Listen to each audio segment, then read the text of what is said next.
శింబు ప్రభుదేవలతో ప్రేమ విఫలమైన తర్వాత అసలు పెళ్లి చేసుకోకూడదు అని డిసైడ్ అయిపోయింది నయనతార. అలాంటి సమయంలో ఆమె జీవితంలోకి విఘ్నేష్ శివన్ వచ్చాడు. నేను రౌడీనే సినిమా సమయంలో నయనతార అతనితో ప్రేమలో పడింది. వయసులో తనకంటే చిన్నవాడు అయినా కూడా విఘ్నేష్ శివన్తో 4 ఏళ్లు డేటింగ్ చేసిన తర్వాత పెళ్లి చేసుకుంది నయనతార. ఈ జంటకు 2 పిల్లలు కూడా ఉన్నారు. సరోగసితో కవల పిల్లలకు పేరెంట్స్ అయ్యారు విఘ్నేష్, నయన్. ఇద్దరూ చాలా అన్యోన్యంగా ఉంటున్నారు. ఈ మధ్య కలిసి చెన్నైలోనే పోయాస్ గార్డెన్ లో 100 కోట్లు పెట్టి ఒక పెద్ద బంగ్లా కూడా కొన్నారు. అంతా సవ్యంగా సాగుతుంది అనుకుంటున్న సమయంలో సోషల్ మీడియాలో నయనతార పెట్టిన ఒక పోస్ట్ కారణంగా కొత్త అనుమానాలు మొదలయ్యాయి. నయన్, విఘ్నేష్ మధ్య మనస్పర్ధలు మొదలయ్యాయని, ఇద్దరూ విడిపోతున్నారు అంటూ సోషల్ మీడియాలో ప్రచారం జోరుగా జరుగుతుంది. నిప్పు లేనిదే పొగరాదు కదా అన్నట్లు దీని వెనుక నయనతార పెట్టిన ఒక పోస్ట్ ఉంది అని వార్తలు వినిపిస్తున్నాయి. తన ఇన్స్టాగ్రామ్ స్టోరీలో ఒక పోస్ట్ పెట్టి వెంటనే డిలీట్ చేసింది నయనతార.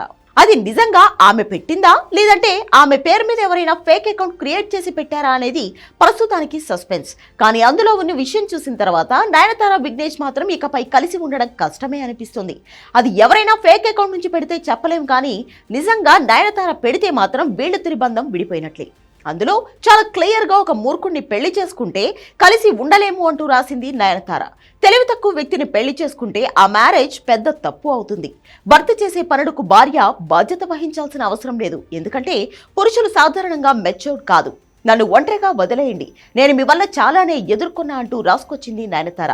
ఈ వివాదం మొత్తానికి కారణం జానీ మాస్టర్. మైనర్ పై లైంగిక వేధింపుల కేసులో జైలుకు వెళ్లొచ్చిన జానీ మాస్టర్ కు తమ నిర్మాణ సంస్థలో వస్తున్న లవ్ ఇన్సూరెన్స్ కంపెనీ సినిమాలో అవకాశం ఇచ్చారు నయనతార దంపతులు. దాంతో వాళ్ల మీద పెద్ద ఎత్తున విమర్శలు మొదలయ్యాయి. వీటి మీద ప్రముఖ గాయని చిన్మయి సోషల్ మీడియాలో వివాదాస్పద వ్యాఖ్యలు చేసింది.